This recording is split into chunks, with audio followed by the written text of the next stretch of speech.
Bonjour chers internautes de IGF1.sn. Nous avons le plaisir de recevoir aujourd'hui comme invité à votre émission 13 minutes pour convaincre Madame Hawa Thiam, présidente de la plateforme des femmes debout. Bonjour Madame Thiam. Bonjour Monsieur Fall. Madame Thiam, avant d'entrer dans le vif du sujet, j'ai envie de vous demander, ça fait un moment, on ne vous a pas vu, on ne vous a pas entendu, où est-ce que vous êtes? Je suis toujours là. Je suis toujours là, je suis toujours active dans les questions de développement. Récemment, je me mobilisais dans le réseau des champions pour le financement adéquat de la santé, qui est en droite ligne avec les questions de santé. C'est un réseau qui a été mis en place par l'OAS, l'OAS qui est une organisation ouest-africaine pour la santé. Et je préside ce réseau pour pouvoir faire le veille au niveau de nos budgets du Sénégal afin qu'on puisse atteindre les 15% du budget national. Donc pour vous dire que je suis encore active, peut-être pas au niveau de l'Assemblée, mais dans les questions de développement, je continue ma mobilisation à ce niveau-là. Ok, question de développement, c'est ce qui vous a amené à présider cette plateforme Femmes Debout. Rapidement, est-ce que vous pouvez nous présenter cette plateforme? Merci. La plateforme Femmes Debout a été créée juste après le début de cette pandémie Covid-19. C'est une initiative pratiquement qui est née des femmes députées qui ont jugé utile de mettre sur place cette structure en faisant appel à des personnalités pour qu'elles puissent apporter leur contribution. On sait qu'elles sont à différents niveaux de responsabilité. C'est ainsi qu'un groupe de femmes de députés, dont Adi Bergan Kanouté, qui est la secrétaire générale, la vice-présidente Madame Awagé, qui est la présidente de la commission santé, la vice-présidente d'Elusi Cissé, et il y a la vice-présidente d'Eliba Ibas, qui est du parti de Pape Diop, de l'opposition aussi, et Boko Gisgis. Il y a également Siran Ndiaye. Il y a Yaya Diallo du Parti Socialiste, il y a Aminata Gueye, il y a Diemandé Diagne et Diemandé Ba, qui est la présidente de la commission des lois. Il y a Ndeye Fatou Guissé, qui est de Louga. Il y a Mariama Badiane, qui est de la diaspora. Et il y a aujourd'hui les femmes du Haut Conseil des collectivités territoriales. Il y a Astoufal qui vient d'adhérer, il y a la présidente, la vice-présidente Adi Aïda Sow Diawara. Il y a beaucoup de femmes, membres du bureau, qui sont dedans. Mais les plus actives, il y a Yaya Diallo qui est une des jeunes qui vraiment fait beaucoup d'actions par rapport à ce que se mène sur le terrain. Et parmi les femmes de la société civile, bien sûr moi-même qui préside, et il y a également la Croix-Rouge, la présidente de la Croix-Rouge est avec nous. Okay. La Croix-Rouge est avec nous et vous connaissez l'utilité de la Croix-Rouge et toutes les actions que mène la Croix-Rouge dans le cadre de ce Covid-19. Et aussi, il y a la présidente du COSEF, le Conseil sénégalais des femmes. Il y a la présidente de l'AFAO, Mme Khadifal Fall, et la présidente de l'ONP, l'Observatoire national pour la parité. Et il y a des individualités, comme la directrice des institutions, Mme Sénébou Mbaye, et il y a Mme Rokhaya Ali, il y a Mme Fatou Bintou Diop. Elles sont toutes des personnalités fortes qui travaillent dans leur domaine de compétences, qui sont des femmes leaders dans leur domaine d'activité. Et nous avons communié, nous avons mis ensemble nos forces, nous avons cotisé entre nous et nous nous sommes dit, nous allons contribuer et établir un TDR, une structure. On a mis la place, elle est en bonne et due forme, la structure. Donc nous avons comme objectif de sensibiliser, de contribuer à la conscientisation, de faire le suivi aussi de cette maladie, de cette pandémie, faire le suivi de ceux qui sont atteints de cette pandémie, pendant et après, faire un suivi et voir l'impact. Parce qu'au tout début, ce qui nous avait réellement motivés, on s'était rendu compte, si vous avez bonne mémoire, qu'il y avait plus de femmes, il y avait 54% des femmes qui étaient atteintes du Covid. Et j'étais très heureuse d'apprendre cette semaine que que la balance a été inversée. mais madame, c'est pas parce que les femmes des hommes. Vous n'avez pas... Mais enfin, bon, ça veut dire que notre sensibilisation a porté ses fruits. Okay. C'est important.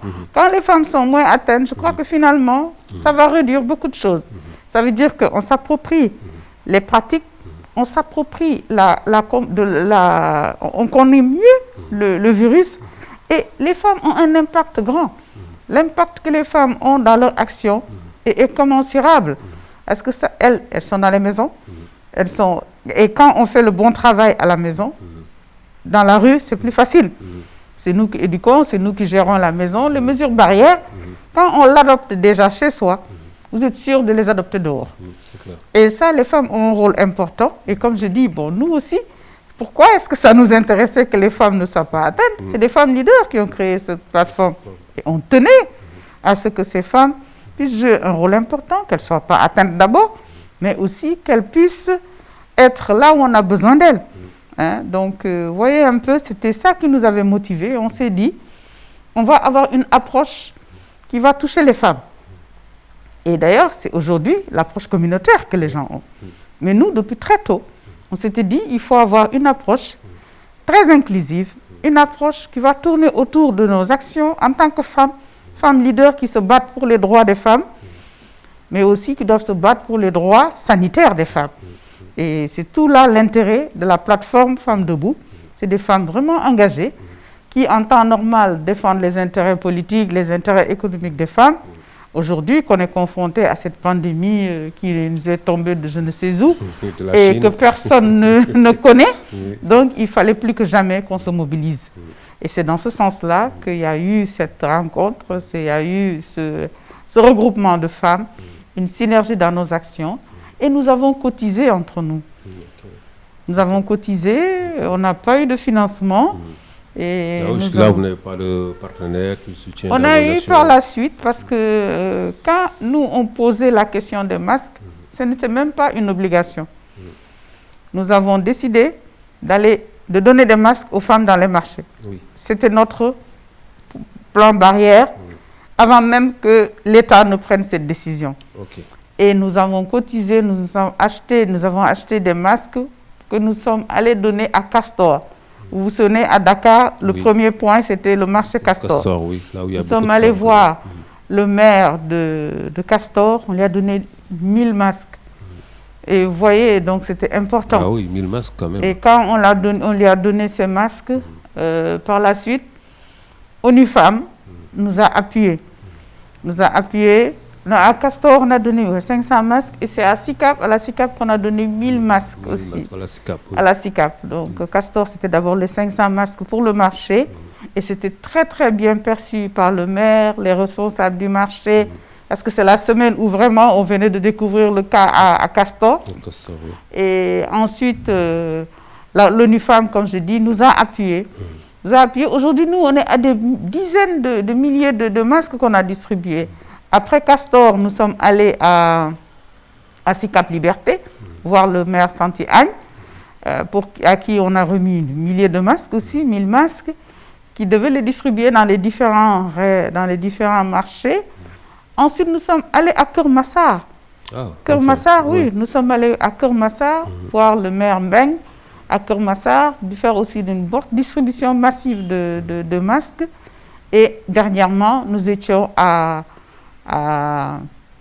Grand Dakar, où nous venons de faire notre dernière distribution de masques. Donc, c'est des milliers de masques que nous distribuons. Et tout ça, nous l'avons fait sur fonds propres. Certes, ONU Femmes nous a appuyés à hauteur de 2000 masques, mais tout le reste, c'est nous-mêmes qui l'avons produit sur nos propres fonds. Et nous avons fait aussi des animations radio. Nous avons été invités par des radios de la place, par RFM, par le Sud, par des radios communautaires, dans des sites aussi. Les sites couvrent énormément nos activités. À la télévision, la RTS, moi je suis passée sur Takusan, et la 2STV aussi m'a invité à une émission encore plus, bon, pas pour faire de la publicité, mais c'est pour dire peu. Non, mais on est des confrères, il n'y a pas de souci. Voilà, c'est pour vous dire qu'on a vraiment essayé de sensibiliser au maximum.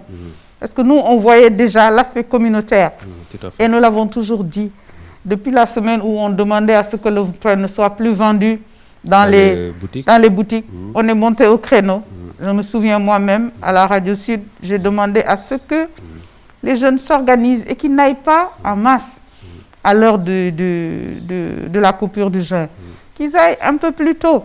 Et que vraiment, il fallait qu'on s'organise. Que ça ne servait à rien d'aller s'amasser devant la boulangerie alors qu'on avait du pain toute la journée. Donc voilà un peu la sensibilisation que nous avons eu à faire. Et nous, très tôt, on avait ciblé les jeunes en se disant que les jeunes boivent du thé. Et en buvant du thé, vous savez, c'est 3 tasses. Oui, 3 tasses. Ouais. Et généralement, on n'a pas le réflexe de le rincer. Mais bien sûr. Donc ça, c'est des réflexes. Quand vous les avez chez vous, si vous êtes dehors, vous allez le faire. Et en général, ils se mettent autour de la barada et il n'y a pas la distanciation sociale. Mais je crois que maintenant, de plus en plus, c'est pour ça que c'était important qu'on puisse sensibiliser les jeunes. Et les jeunes peuvent être sensibilisés par leur maman, dans leur famille, d'abord, qui est la première cellule importante où on acquiert les bonnes habitudes. Et nous avons vraiment développé dans ce sens-là. La secrétaire générale Adi Mbergane Kanouté a fait aussi des émissions de sensibilisation sur des radios en montrant vraiment l'aspect comportemental. Parce qu'il faut qu'on arrive à un changement comportemental. Quand on dit qu'il faut les barrières physiques et aussi qu'il fallait éviter les grands rassemblements, mais vous voyez, le Sénégal, on s'est bien adapté. Les femmes n'ont plus organisé de grandes fêtes. Oui, les baptêmes, et pourtant, les mariages ont bien lieu. Les baptêmes ont bien lieu. Bon, ce qu'on ne souhaite pas, c'est les deuils, mais ils ont bien lieu. Les gens vont pourtant présenter leurs condoléances, mais ils ne restent pas. On fait l'essentiel. Donc, c'est pour dire que ça, c'est une bonne pratique, peut-être aussi. C'est une bonne pratique que les femmes devront adopter. Après même la Covid. Exactement. Parce que même pour le rassemblement, les daïras, les tantines et autres, les femmes ont trouvé la parade d'utiliser le transfert de monnaie. Bon, peut-être qu'elles peuvent se voir maintenant une fois par mois ou même pas en passant. Donc, c'est pour dire qu'il y a plusieurs possibilités de pouvoir réduire ce temps que l'on perdait dans... C'est vrai que nous, on a l'esprit communautaire, on a envie d'être ensemble, on a envie de fêter, mais quand on en fasse une obligation de rester toute une journée à une cérémonie, par exemple, je crois qu'aujourd'hui, on ne le fait plus. Bon, maintenant, on fait l'essentiel. On passe le temps utilement. Le temps utilement, vous venez, vous ne vous serrez pas la main, vous venez, vous dites bonjour. Et c'est ça pourtant aussi nos cultures. C'est notre culture aussi, c'est de pouvoir parler, les salamalettes, de bien discuter. Et je crois que voilà un peu tous ces aspects sur lesquels nous, on a vraiment insisté dans nos sensibilisations. Et nous nous sommes dit qu'après le Covid, on va voir comment suivre tout cela. Et nous avons également fait la sensibilisation sur la stigmatisation. Très tôt, nous, on sentait venir cela. Et on disait souvent qu'il faut que les femmes éduquent leurs enfants dans ce sens-là, qu'on parle dans nos familles. Parce que quand on se parle dans nos familles, on n'a pas peur de cette maladie. Quand quelqu'un a une grippe ou a le palu, mais on va même voir la personne et lui amener des fruits. Donc on ne la fuit pas. Et pourtant, c'est contagieux. Bien sûr. On sait que c'est contagieux. La preuve, pendant l'hivernage, quand le palu rentre dans une maison, tout le monde est couché. Tout le monde y passe. Mais pourtant, on ne se méfie pas l'un de l'autre. Bon, là, c'est parce que la contagion est très forte et puis bon, on a entouré ça de... aussi toute la communication au départ qui a été faite autour de cette maladie. Mais il fallait aussi ça. Vous savez, c'était c'était le revers aussi de la médaille. C'était tout nouveau. On ne savait pas comment le prendre, comment prendre cette pandémie. Maintenant qu'on sait comment ça se passe, il faut qu'on arrive à accepter. Parce que ceux qui tombent malades, ce sont nos amis, ce sont nos parents, ce sont nos voisins qui sont de premiers parents. Donc, si on les stigmatise, c'est pas bon. C'est pas bon, parce qu'une fois qu'ils sortent de l'hôpital, ça veut dire qu'ils sont guéris. Bien sûr. Ça veut dire qu'ils sont guéris. Reprendre leurs activités. Voilà, ça veut dire qu'ils sont guéris. Et puis bon, maintenant, heureusement que les médecins nous accompagnent, ils montrent un peu ce que les cas asymptomatiques et les cas graves et tout. Dieu nous en garde. On ne le souhaite pas. Et aussi, on devrait davantage communiquer autour de l'âge de certaines personnes ou qui ont certaines maladies chroniques qui doivent peut-être prendre leurs dispositions par rapport à ça. Et tout le monde doit les aider dans ce sens-là. Les personnes âgées, on a tous besoin d'avoir nos grands-parents, nos parents âgés autour de nous. Donc, vous voyez un peu ce dans quoi on était en tant que plateforme.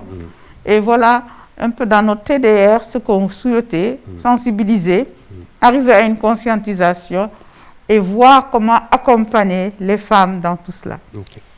Merci Madame Thiam. C'était votre émission 13 minutes pour convaincre.